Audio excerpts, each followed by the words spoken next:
नमस्कार, समवेग IAS academy में आपका स्वागत है। आज हमारे साथ जुड़ रही हैं मीनाक्षी भाटिया जी। मीनाक्षी भाटिया ने हाल ही में जो यूकेपीएससी 2024 के परिणाम आए हैं उसमें रैंक 5 हासिल करके डिप्टी कलेक्टर का पद हासिल किया है। तो मीनाक्षी जी, आपको बहुत बहुत बधाई समवेग आईएएस की तरफ से। और आपको कैसा फील हो रहा है, आप हमारे साथ शेयर कीजिए।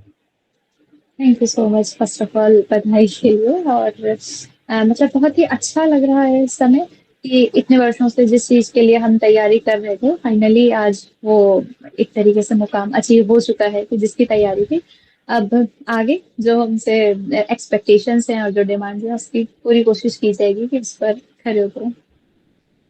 मीनाक्षी जी, आप हमें बताइए कि आपका क्या बैकग्राउंड रहा है। मीनाक्षी भाटिया कौन है? वो कल तक तो एक आम नागरिक ही थी इस देश की, और आज वो एक जी। एसडीएम के मतलब कवेटेड पोस्ट एसडीएम पोस्ट है जो उस पे चयनित हुई है उसके लिए। तो आप हमें बताइए कि आपका क्या बैकग्राउंड रहा है और क्या आपकी लाइफ में ऐसा कुछ मोटिवेशन का सोर्स था जिसने आपको सिविल सर्विसेज को परस्यू करने के लिए मतलब आपको लगा कि मुझे करना चाहिए। जी, बैकग्राउंड कुछ इस तरीके से था कि मतलब बहुत छोटी एज में ही मेरे फादर जो हैं वो गुजर गए थे। तो उसके बाद से इस तरीके से मम्मी ने और मेरे घर में मम्मी है और सिस्टर ने, तो इन दोनों ने ही एक तरीके से डोर थामी है घर की। और फिर इस तरीके से हमारा जो है चलता रहा सफर। और धीरे धीरे हमने एक टिफिन सर्विस का बिजनेस स्टार्ट किया जिसके माध्यम से हम आगे बढ़ते रहे। फिर उसके बाद जब हम बड़े हुए तो हमने ट्यूशन पढ़ाना स्टार्ट किया, मैंने और मेरी सिस्टर ने। और उसके बाद 2021 में मेरी दीदी ने पहली बार ये उत्तराखंड प्रीलिम्स दिया, उत्तराखंड पीसीएस दिया, जो कि उनका क्लियर हो गया।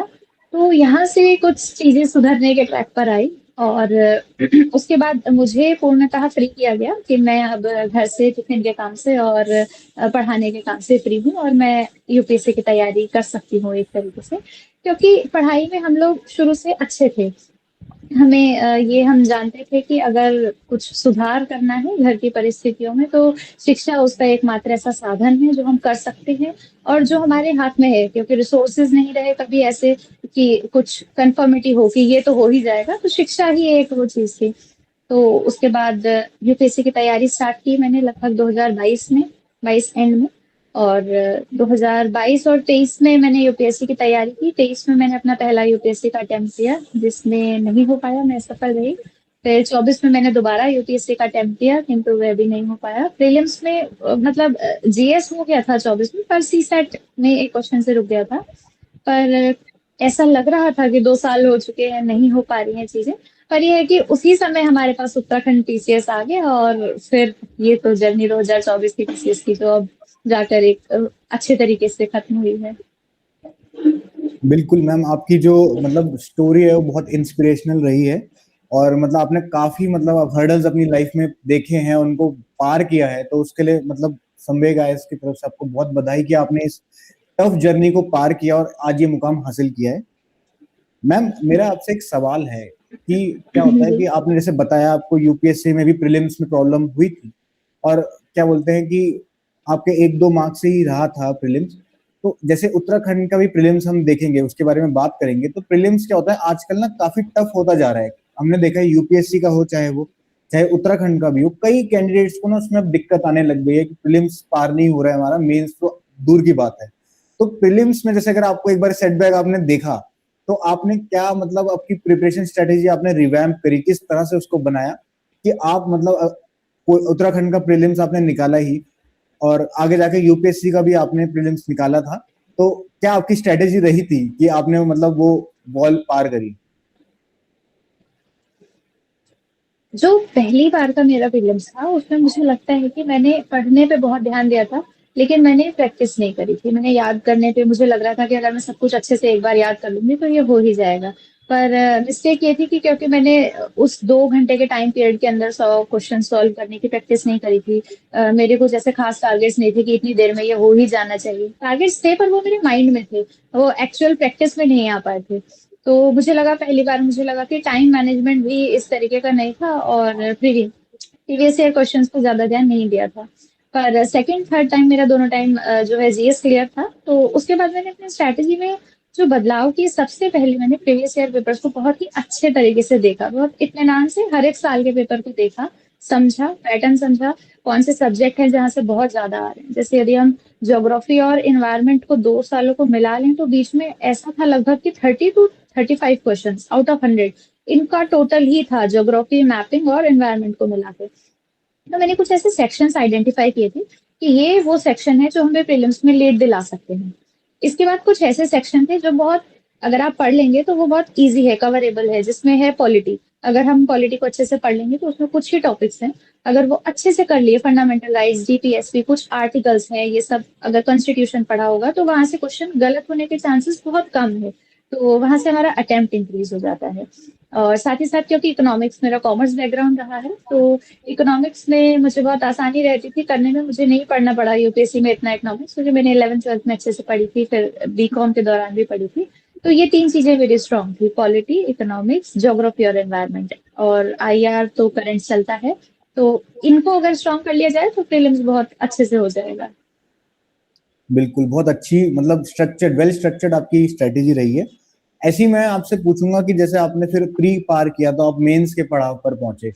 मेंस में क्या होता है ना कि आजकल आप क्योंकि इंग्लिश मीडियम के कैंडिडेट रहे थे, तो मेंस में आजकल जो इंग्लिश मीडियम कैंडिडेट्स हैं उनको हिंदी में, क्योंकि स्पेशली उत्तराखंड में बहुत दिक्कत आती है कि हाँ, हाँ, हिंदी का पेपर कैसे तैयारी करें, कैसे उसकी प्रिपरेशन करें, क्या उसका बिल्कुल। मटेरियल रहना चाहिए, कैसे उसका स्ट्रक्चर रहना चाहिए। ऐसी कुछ कैंडिडेट्स को एथिक्स के पेपर में, और ज्यादातर कैंडिडेट्स को जो होता है कि उत्तराखंड के GS 5 और GS 6 में बहुत दिक्कत आती है कि क्योंकि उनके लिए एकदम नया होता है, जो यूपीएससी के होते हैं उनके लिए भी बिल्कुल डिफरेंट होता है। तो आपकी स्पेसिफिकली इन सब्जेक्ट्स में क्या स्ट्रेटेजी रही थी मेंस में? उत्तराखंड में ये चैलेंज तो फेस हुआ कि उत्तराखंड स्पेसिफिक जो हमारे पास 2 पेपर थे, उनका इंग्लिश में मटेरियल ढूंढना बहुत ही मुश्किल था। अगर हमें कुछ मिल रहा था, जैसे मैंने बीच में नेट पे सर्च किया तो मुझे उत्तराखंड ओपन यूनिवर्सिटीज की बुक्स मिली, पर वो सब भी हिंदी में थी। और इंग्लिश में जो भी था फिर वो हर एक टॉपिक पे एक एक बुक पढ़नी पड़ रही थी, जो और बल्कि हो जाता।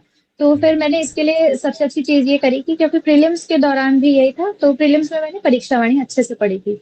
और परीक्षा वाणी जो बुक है वो एक तरीके से मेरी फेवरेट बन गई थी कि ये बहुत अच्छी बुक है, उसमें सब कुछ मिला, ज्योग्राफी, हिस्ट्री, उसने मुझे उत्तराखंड से मतलब प्रेम कराया उत्तराखंड से। उस बुक को पढ़ के आनंद आया कि ये बहुत अच्छा है, उत्तराखंड समझ में आया क्या है। तो फिर मैंने मेंस के दौरान उसी बुक को इंग्लिश में कन्वर्ट करना स्टार्ट किया कि ठीक है यही मेंस में लिखा जाएगा, इसमें सब कुछ है। तो उसको बुक को इंग्लिश में कन्वर्ट किया काफी हद तक। बीच में ही एक बार अचानक मैं एक बार दुकान पर गई तो मुझे एक अरिहंत पब्लिकेशन की एक बुक थी जो कि उत्तराखंड की है, शायद नोए और उत्तराखंड उसका नाम हो। तो वो बुक मुझे मिली और फिर उसके बाद मैंने उसको ही अपना बेस मटेरियल बनाया उस बुक को।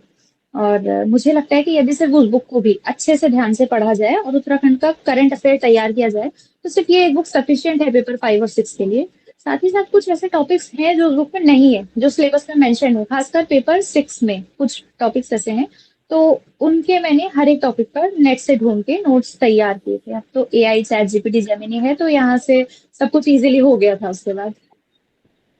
बिल्कुल। ऐसी मैम मैं आपसे थर्ड स्टेज के बारे में पूछूंगा, जो फाइनल स्टेज होती है इंटरव्यू की स्टेज। अभी क्योंकि लोअर पीसीएस के इंटरव्यू आने वाले हैं और बहुत सारे जो एस्पिरेंट्स हैं वो इस टाइम पे यही सोच रहे होंगे कि कैसे हम अपनी प्रिपरेशन करें, कैसे जो मतलब अभी जो अपर में निकले हैं सफल अभ्यर्थी जो हैं सारे, उन्होंने कैसे अप्रोच किया इंटरव्यू को, वही वो लोग भी चाहेंगे कि हम फॉलो करें, हम उनसे एडवाइस लें। तो आप थोड़ा सा उनके लिए बताइए कि कौन सी ऐसी महत्वपूर्ण बातें हैं जो उनको ध्यान में रखनी चाहिए इंटरव्यू के लिए। इंटरव्यू जो एक एरिया है वो मेरा मतलब बहुत पसंदीदा है और वो मेरा अच्छा रहता है स्ट्रॉन्ग। यूपीएससी में भी जो मेरा अभी इसी साल 2025-26 में ही जो इंटरव्यू हुआ था मेरा, तो वो भी बहुत अच्छा रहा। उसमें मेरे लगभग 210 नंबर आए थे उसमें भी, तो वो भी अच्छा था। और उत्तराखंड में भी अभी क्योंकि मार्क्स पता चले हैं तो अच्छे खासे नंबर मिले हैं। इंटरव्यू के लिए हमको क्या आवश्यक है कि हम सबसे पहले करंट को पढ़ें, क्योंकि इंटरव्यू की स्ट्रैटेजी ये है जो आपसे सवाल पूछे जाएंगे वो भी हमारा शॉर्ट टर्म मेमोरी है। ऐसा नहीं कि हम 1 डेढ़ साल पुराना या 4 साल पुरानी जो चीज थी वो आज पूछेंगे। जो इस महीने चल रही है, बेसिकली आप उस हर एक चीज को अच्छे से तैयार कर लीजिए जो इस महीने चल रही है। और मैक्सिमम जो इंटरव्यू में क्वेश्चन होने वाले हैं वो उस हफ्ते के ही होंगे, जो जिसमें आपका इंटरव्यू है, जो डेट है, उस एक हफ्ते के अंदर के ही क्वेश्चन मैक्सिमम मिलेंगे। बाकी आपके बैकग्राउंड से होने वाले हैं। और फिर भी अगर कुछ पूछा जाता है तो वो 1 महीने के अंदर, तो करंट अच्छे से पढ़ना है। अब जो हमने अपने डैफ में लिखा है, हमारा बैकग्राउंड, हमारी ग्रेजुएशन पोस्ट ग्रेजुएशन पढ़ाई कहाँ से हुई है, कौन से स्कूल से हुई है, वो सब कुछ अच्छे से पढ़ना है, इतना सफिशियंट है इंटरव्यू के लिए। बिल्कुल। ऐसी मैम एक पार्ट जो हमको कवर करना चाहिए वो है आंसर राइटिंग। आंसर राइटिंग के लिए आपकी क्या अप्रोच रही थी, क्या आपका मतलब स्ट्रक्चर था आंसर राइटिंग को लेके, उसके बारे में थोड़ा सा इलैबोरेट कीजिए। क्योंकि उत्तराखंड का जो मेंस था, ये मेरा पहला मेंस था। इससे पहले मैंने नहीं लिखा था यूपीएससी का भी या कुछ। यूपीएससी का मैंने मेंस लिखा है, लेकिन उत्तराखंड के बाद लिखा है वो मेंस, जो कि क्लियर भी हो गया था। तो अब उत्तराखंड के मेंस में सबसे बड़ी चीज ये थी कि जीएस 1 2 3 4 फिर भी रेडी किए जा सकते थे, उनके नोट्स भी कहीं ना कहीं मेरे रेडी थे। पर 5 और 6 के कम्प्लीटली, जैसे मैंने आपको बताया, मैं ट्रांसलेट ही कर रही थी उनके नोट्स। तो 5 और 6 के नोट्स बनाने में समय लग रहा था, तो आंसर राइटिंग पे इतना ज्यादा ध्यान नहीं भी हो पाया। पर रोज फुल लेंथ टेस्ट में नहीं लिख पाई किसी भी सब्जेक्ट के। मतलब हर सब्जेक्ट के मैं सिर्फ 2 बार फुल लेंथ टेस्ट लिखे हैं, जहां तक मुझे याद है। सबके 2 बार लिखे होंगे एटलीस्ट। और पर मैंने डेली टेस्ट लिखना, डेली क्वेश्चंस में लिखती थी, ताकि मेरी बिल्कुल प्रैक्टिस भी ना छूटे। और साथ ही साथ टेस्ट क्वेश्चन डेली लिखने से हम डेली इंप्रूव कर सकते हैं। अगर मैं एक हफ्ते में एक बार लास्ट में टेस्ट लिखूंगी, तो वो एक हफ्ते के लास्ट में ही मुझे सिर्फ इम्प्रूवमेंट का मौका मिलेगा। और वो भी मुझे सिर्फ 2 3 दिन याद रहने वाला है, रोज याद नहीं रहेगा। लेकिन अगर मैं रोज एक क्वेश्चन लिखूंगी, तो मैं हर रोज अपने आप को पहले से इम्प्रूव करती हूँ। तो मुझे लगता है डेली आंसर राइटिंग बहुत जरूरी है, करनी ही चाहिए। साथ ही साथ आंसर्स में डायग्राम्स वगैरह इंक्लूड करने तो अब मैंडेट ही हो गए हैं, ये कुछ नया नहीं बचा। वैल्यू एडिशन तो मैंडेट है, करना ही पड़ेगा अब। बिल्कुल। ऐसी मैम एक सवाल जो आजकल बहुत रेलेवेंट है, वो सवाल मेरा आपसे ये है कि अक्सर जो कैंडिडेट्स होते हैं ना तैयारी के दौरान, उनको काफी सेटबैक्स भी मिलते हैं और वो बर्नआउट भी फील करते हैं। और इसके साथ साथ मतलब उनको सेल्फ डाउट होने लग जाता है कि क्या मैं इस तैयारी के लिए बना हूँ क्या नहीं, या नहीं बना हूँ। क्या आपकी लाइफ में कोई ऐसा एक्सपीरियंस रहा था, और अगर रहा था तो आप उससे कैसे उभर के आए? आपका क्या एडवाइस होगा उन सभी एस्पिरेंट्स के लिए कि उनको उसको फॉलो करें? हम्म। अब अगर पेपर नहीं निकल पा रहा है किसी का कोई, तो सेल्फ डाउट की सिचुएशन दो जगह मतलब ये उत्पन्न हो सकती है। पहली परिस्थिति ये है कि बहुत ज्यादा नंबर से चूक रहा है पेपर।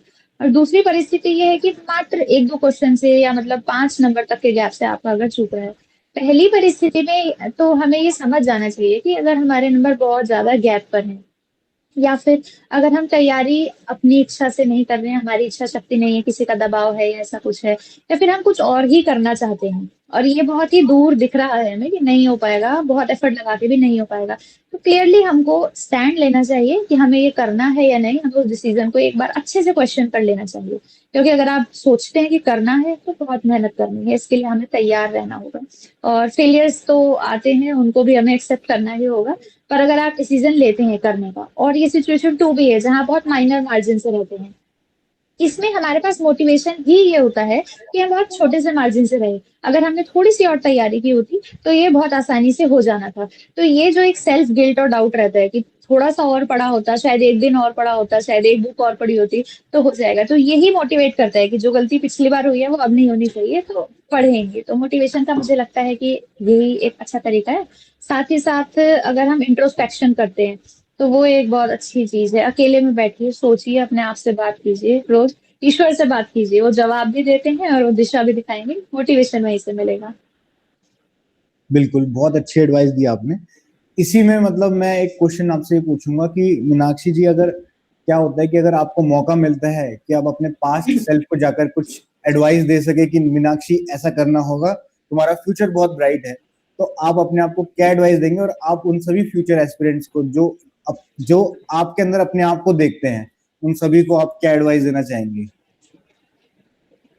मैं अपने आप को पढ़ने से रोकूंगी। मैं अपने आप को ये समझाऊंगी कि कम पढ़ो, रुक जाओ, इतना सारा नहीं पढ़ना है। क्योंकि मैंने बहुत ही ज्यादा बहुत सारी चीजें पढ़ रखी हैं कि ये भी पढ़ना है, वो भी पढ़ना है। मुझे रिवीजन पे ज्यादा ध्यान देना है। आपको, आपने जो चीज एक बार पढ़ ली है वो आपने पढ़ ली, आप उसको अच्छे से समझ गए, 2 3 बार पढ़ ली, ठीक है। अब आप उसको ही रिवाइज कीजिए। अब आप कोशिश कीजिए कि आपको उसको हर एक सब्जेक्ट में कैसे यूज करना है। आपको बहुत सारी चीजें नहीं पढ़नी है, आपको उसको हर जगह यूज करना है। आपको उसको मैक्सिमम इनकैश कर लेना है, कहते हैं ना वो। इनकैश मीन्स आपको इसे हर जगह यूज करना है कि जितना मैंने पढ़ा है ना, इसको मैं 100% से भी ज्यादा यूज कर लूंगा। तो कम पढ़िए और ज्यादा लिखिए और ज्यादा रिवाइज कीजिए। Daily revision is must. अगर आप जितनी बार लिखेंगे उस चीज को, आप लिखते लिखते क्या होगा ना कि आपके इंट्रोडक्शंस रेडी होते जाएंगे, आपके कंक्लूजन्स रेडी होते जाएंगे। आपको मेहनत इतनी करनी ही नहीं कि नोट्स बनाने पड़ रहे हैं, नहीं। आप टेस्ट लिखिए, इंट्रोडक्शन, कंक्लूजन्स, हर एक डायग्राम आपके टेस्ट में इनकलकेट होगा। अब एक चीज जो यहाँ पे सबसे मेन है वो ये है कि टेस्ट को लिख के छोड़ना नहीं है। टेस्ट को लिखा, अब जैसे ही आपने टेस्ट कंप्लीट किया, आपको इसके बाद जो साइड में एक हमारे पास स्पेस होता है, व्हाइट स्पेस, तो वहां पे आपको रेड पेन से खुद चेक करना है। आपको रेड पेन से उसमें फिर 2 मिनट लगा के ऐड करना है कि इस क्वेश्चन में 2 नंबर और कैसे लाए जा सकते थे। उस टेस्ट में आपको डायग्राम बनाना है, अगर नहीं बनाया था तो बनाइए कि क्या बना सकते हैं, या कोई कोटेशन यूज कर सकते हैं या कुछ। तो टेस्ट के बाद जो लास्ट के 2 मिनट है जिसमें आप एडिटिंग करेंगे, वो सबसे इम्पोर्टेंट है मार्क्स के लिए। बिल्कुल, बहुत अच्छी एडवाइस आपने दी। मीनाक्षी जी, आपसे मेरा फाइनल क्वेश्चन यही होगा कि आप तैयारी के किस पड़ाव पर संवेग आईएएस से जुड़े और आपका ओवरऑल एक्सपीरियंस संवेग आईएएस के साथ कैसा रहा? संवेग आईएएस से मैं बहुत शुरुआत में ही जुड़ गई थी, क्योंकि जब प्रीलिम्स हमारा था तो मैंने यूपीएससी की तैयारी की थी, पर उत्तराखंड की मैंने नहीं तैयारी की थी। और मैं उत्तराखंड को अच्छे से नहीं जानती थी जब तक मैंने उत्तराखंड को पढ़ा नहीं। जब मैंने परीक्षा वाणी को पढ़ा, तो मैंने जाना अपने उत्तराखंड को, हमारी पर्वतीय श्रृंखलाएं, हमारी चोटियां, हमारी नदियां, हमारी धाराएं, सब कुछ मैंने जाना, हमारे चीर देवदार। तो मुझे बहुत ही इंटरेस्ट आया उत्तराखंड में, और मैंने इसे पढ़ना शुरू किया। फिर मैंने देखा कि जो मैं पढ़ रही हूँ, क्या ये सही दिशा में जा रहा है या नहीं। तो उसके लिए प्रीलिम्स की ही टेस्ट सीरीज सबसे पहले मैंने संवेग आईएएस से ली, जिसका बहुत बेनिफिट मिला। संवेग आईएएस की टेस्ट सीरीज यदि हम देखेंगे हमारा प्रीलिम्स का पेपर उठा के, तो कम से कम नहीं भी तो 7-8 क्वेश्चन, तो मतलब मिनिमम जो मुझे अभी याद है, उस समय मुझे लग रहा था ज्यादा, पर नहीं भी तो 7-8 क्वेश्चन तो ऐसे थे जो हमारे टेस्ट के अंदर थे और वो हमें फाइनल पेपर में मिले थे। तो टेस्ट सीरीज का काफी अच्छा फायदा रहा। फिर मेंस में भी यही हुआ कि मुझे टेस्ट करना था कि जो मैं आंसर्स पढ़ रही हूँ, क्योंकि मैंने कोई सोर्स मटेरियल तो मैंने किसी का नहीं यूज किया, पर मुझे लग रहा था कि ये आंसर सही है, इनको किस पैरामीटर्स पे जज ये होने वाले हैं। तो मेंस की टेस्ट सीरीज भी मैंने संवेग से ही ली थी, जहाँ से चेकिंग में मुझे बहुत बाकी जीएस 1 2 3 4 में तो ठीक है, मुझे मिली ही यहाँ से बहुत सारे इनपुट्स। लेकिन जो उत्तराखंड स्पेसिफिक पेपर थे, वहां से जो संवेग की टेस्ट सीरीज थी, वहां से मुझे बहुत फायदा मिला। क्वेश्चन फ्रेम होकर मिले मुझे कि ये क्वेश्चन, और मुझे लगता है कि कुछ क्वेश्चंस वहां से रिपीट हुए थे हमारे ओरिजिनल जो पेपर था। तो टेस्ट सीरीज बहुत एक अच्छी चीज है, जरूर अपने आप को टेस्ट करना चाहिए। अगर बच्चे चाहें तो इंस्टीट्यूट को ज्वाइन करें, अगर नहीं कर सकते हैं किसी कारणवश इंस्टीट्यूट को ज्वाइन, तो खुद से टेस्ट लिखिए, पर टेस्ट लिखना आपके लिए मैंडेटरी है। बिल्कुल। मीनाक्षी जी, आपको बहुत-बहुत धन्यवाद, आप हमसे जुड़ी और हमारे संवेग आईएएस के इस माध्यम से, इस प्लेटफॉर्म के माध्यम से आपने हम सभी एस्पिरेंट्स को गाइड किया आज। आपका बहुत-बहुत धन्यवाद और आपके जो थैंक फ्यूचर यू है सो उसके लिए मच। हमारी शुभकामनाएं आपके साथ। जी, थैंक यू धन्यवाद। So much. जी।